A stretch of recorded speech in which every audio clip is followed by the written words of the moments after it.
అదిగో అదిగో ఆదిత్యుడు ఆదితి కన్న ప్రియసుతుడు సప్తాశ్వముల శోభితుడు కన్నుల వెలిగే ఘన విభుడు బ్రహ్మతేజమున భాసించి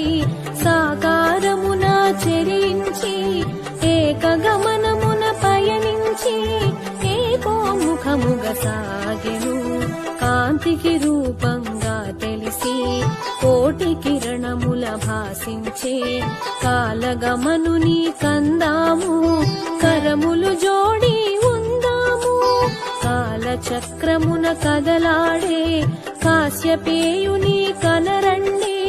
కర్మ సాక్షిగా కనిపించే కనుల మాటను కన